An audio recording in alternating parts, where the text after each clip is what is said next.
Hello everyone and welcome back again to my channel. My name is Gloria and thank you so much for clicking on this video. Today I'm going to be talking about IELTS. Yes, the English test that everybody is always looking for to go and complete. We're going to be shedding light about how you need to go about it, what you need to know about the scores, how you can go about making your registration and passing your exam. We're going to be shedding light into all of this. So sit back, relax. I'm sure this is the kind of content you're looking for. Don't go anywhere because I'm starting immediately.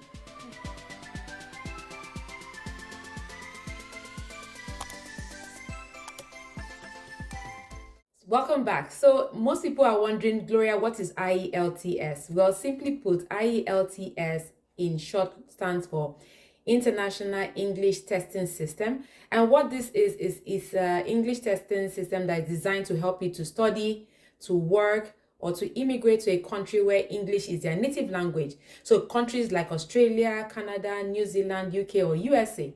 You are being tested on a scale of 1 to 9. We're going to be talking about how you need to know what those scores mean for you. So if you see me looking down, this is because I'm reading directly from the IELTS.org website. It talks more about this information that I'm sharing with many people. I've had people reach out to me on TikTok and on Instagram saying, Gloria, I don't really know about this IELTS. So I decided I was going to make this video. So I want to speak directly from source and I don't want to cram anything so I don't forget. So the scale, like I said earlier on, is you're being tested or graded from a scale of 1 to 9. Now let's start from 9. What does 9 mean? 9 means that you're an expert user. The test taker, it says here, has fully operational command of English language. Their use of English language is appropriate, accurate, and fluent, and shows complete understanding. So that means you are an expert. Now let us talk about band score number 8. What does it mean for you? It means that this person is a very good user. The test taker has operational command of the English language with occasional unsystematic inaccuracies and inappropriate usage. So sometimes they might, just a little bit here and there, they might fail, but they have a good command of English. It says that they may misunderstand some things in an unfamiliar situation.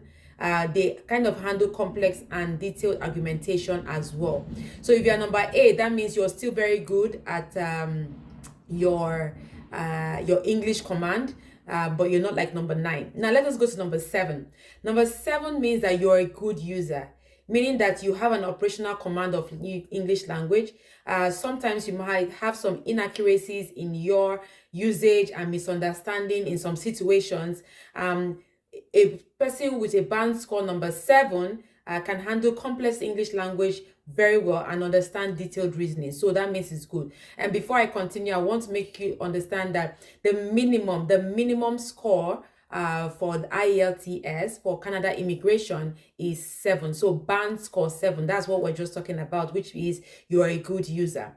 Now, looking at band score number 6 means that you're a competent user. What does this entail?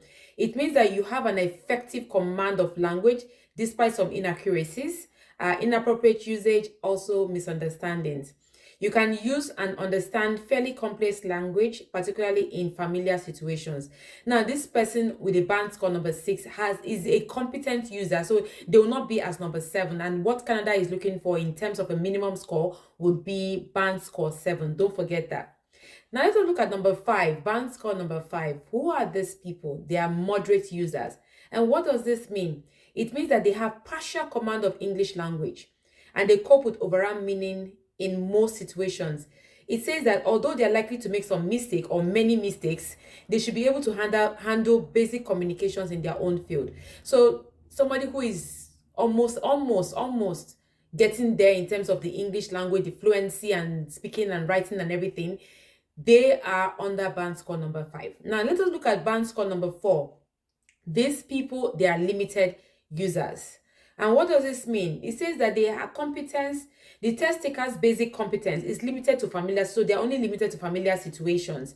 They frequently show problems in understanding and expression. These people would have issues with reading, writing, and it says they are not able to use complex language, unlike people who are like band score 8 and band score 9 and 7. Now, let us look at band score number 3. They say they are extremely limited users. The test taker conveys and understands only general meaning, very familiar situations. There are frequent breakdowns in communication, so they can kind of miss a little things here and there. I would say these are people who are just, understanding the English language better. Band score number 2, they are intermittent users, meaning that they have great difficulty understanding spoken and written English. So they will have issues with their writing and also with their reading, because comprehension, they might also struggle with that. Now, band score number 1, no user at all. They have no ability to use the English language except a few isolated words. So something like come, go, that's it. These are people who are also learning English as a second language. They will really struggle with this particular band score. Now, this says the band score 0, it means that the person did not attempt the score, did not answer any of the questions. So that's when they get a 0, did not attempt any question at all. So for Canada, you are tested on your writing, your reading, your listening, and your speaking. In these 4 different areas, you must score at least a band score 7, because that's the minimum for Canada. The other countries will have what their minimum threshold is. But if you ask me, because I did this test, if you're looking to apply as a permanent resident under the express entry pool, you need to make sure that you have at least 7 or 8. I would say 7 or 8 because I know many people have reached out to me saying that they have struggled with passing their test. Try to go to the IELTS.org website. I'm going to make a short video right now on how you can access the portal, how you can go about making your registration. If you are in Nigeria, the test is over 80,000. I believe it's about 83,000 naira. You need to check as at the date you're watching this video, because the last time I checked on the website, it was 83,000 naira, Nigerian currency. If you're in a different country, you can check under your currency and see. I would walk you now through a short video on how to go about making your registration, how you can go about passing your test, or everything you need to know about this in just a minute. Before we watch that video, guys, I want you to know that before you make your registration, you need to have a valid identification. It could be your passport, it could be your ID card, but you need to have that because it's the same ID that you would use on the day of your test, and it's paper-based. I don't know about those who do online, but I know it's usually paper-based that I have seen mostly on the website. So let us watch and we'll be right back. First, we go on Google and do a search and type in IELTS. When you do, scroll all the way down until you get to the homepage.org and click on it. Once you're there, you see different information that shows up on here about IELTS, what you can use IELTS for, as you can see, study immigration and for work. Where it can take you to, I talked about all these countries, and there are other resources available here for researchers and teachers. And we're going to click on the 3 buttons on here and learn about IELTS, just to do refresh our minds on what we talked about earlier. So let's click on that for a minute. Once we're there, we'll click about IELTS, or what is IELTS. It tells you exactly what I talked about and why you need to take IELTS. It's pronounced IELTS. For many of you who are wondering, it's pronounced IELTS. And it tells you the score scale that I talked about earlier on in the video. You can read this up at your own leisure time. There are other information on this page that tells you how it was developed and what score you need. And more about IELTS. And we're just going to go back and click on for test takers, because we want to know how we can register and write this exam. Now, it tells you 10 reasons why IELTS can help you. You can read this on your leisure time. Guys, well, I'm not going to go through all of this step by step. There are also YouTube videos that you can watch to understand how you can go about passing your test. And then right behind, under or beneath this, it tells you that the questions are set by real people and they are marked by real people. Okay? You can also, we'll come back to this particular number 6, because that's where we'll need to find a test center near us that we can write this exam. And then number 7 talks about how you can write this, and most times is in person on a paper. Some people want to do it remotely. There are options for that, because you can see there it says ways to take IELTS. It's also available to you, and other information on here. But we're going to go back, like I said, to number 7, I believe. And then we're going to click on ways to take the IELTS. We'll click on that. Once we're there, it tells you you can take it. So we're going to book an IELTS on paper. You can see there's also the option to take it on the computer, but we're going to do IELTS on paper.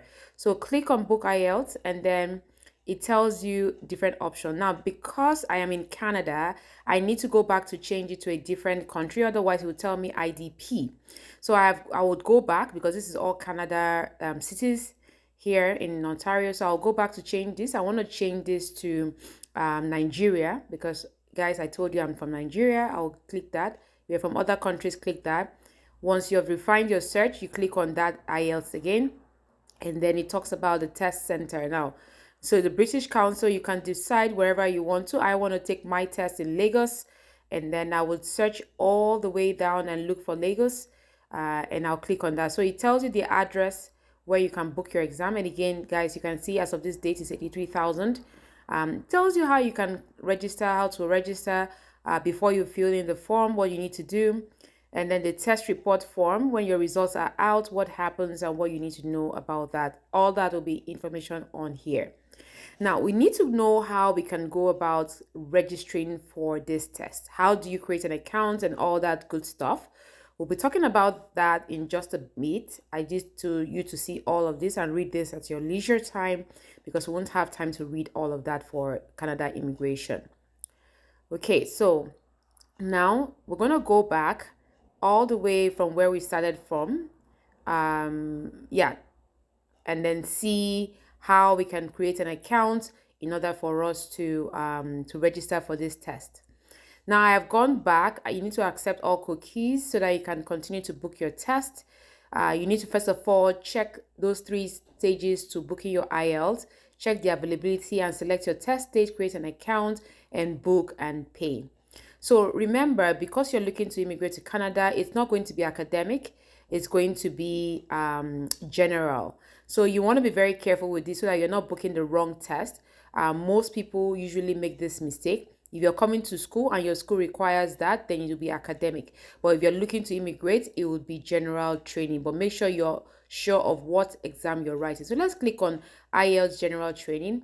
And then now I need to click on the country and continue booking. Once I'm there, it tells me which IELTS I want to take. I'm going to click on IELTS general training. And then where would you like to take your test? I'm going to say Lagos Island. Now, look at all the things that come up on here. So which special needs do you need? I'm going to say, well, these are all the other options. Which one do I need here? Okay, I'm just going to say I want my test papers to be enlarged print. I'll click on that. If yours is a different option, maybe you want in extra time, you can click on that. It gives you a note. Please read that. Now I'm going to choose my date. I want the earliest one because I really want to leave Nigeria. I'm serious. So I'm going to click on November 26th and search for test. Now it's loading and it tells me my time will be 9 o'clock. Remember that your, I think is your speaking test is going to be booked for another date. It can't be on the same date. So you will need to create an account and remember to go with your identification document.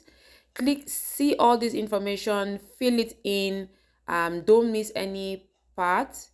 Click that. If you're booking for someone else, there's information that you need to read and go through. You're applying for yourself, you click yourself, put all your information on here. Your contact details will go there, and if you want them to send you marketing information and updates, you can click on that. Once you click on I agree, you can save and continue. You can save and continue and go back. Guys, you can always go back to check all the information that is right. I'm just going back just to kind of look at everything that I'm doing so that I'm not making any mistake. You also want to do the same. I hope you enjoyed watching this particular video. If you have any questions, let me know in the comment section. Thanks for watching, guys. Let's go back to the main video. Oh, I needed to say this real quick. There are sample test questions. that you can familiarize yourself with. So on listening, speaking, reading, and writing, make sure to download all of these resources because they would help you, okay? So guys, I hope you gained a lot from watching this video. I know the video was a little bit long, but it's well detailed. It gives you all the information that you need to know about IELTS. If there was something that I missed and you have a question, or you have a question, let me know in the comment section. Guys, please don't forget to leave a comment, even if it's just to say, Gloria, thank you so much for the video. I enjoyed watching it and I gained something from it. And again, if you gained something from this video, don't forget to give this video a massive thumbs up. And if you've watched up to now and you haven't yet subscribed, what are you waiting for? I share content about Canada immigration and how I made myself here, or how I got here as of now, even right now. So please go ahead right now and hit the red subscribe button. It's actually free of charge and it helps me to create more content for more viewers like yourself.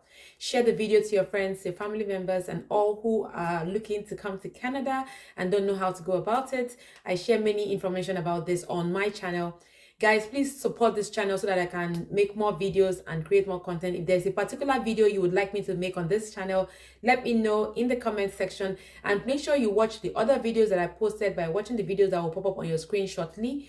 And I make my videos once a week on Sundays. Sometimes I don't make the video as I'm supposed to because of unforeseen circumstances, which I plead that you bear with me. And to my returning subscribers, Wakanda forever. I don't know what that means, but thank you so much. I love you guys from the depth of my heart. I do, honestly. And until I see you in my very next video, I hope you stay safe and bye.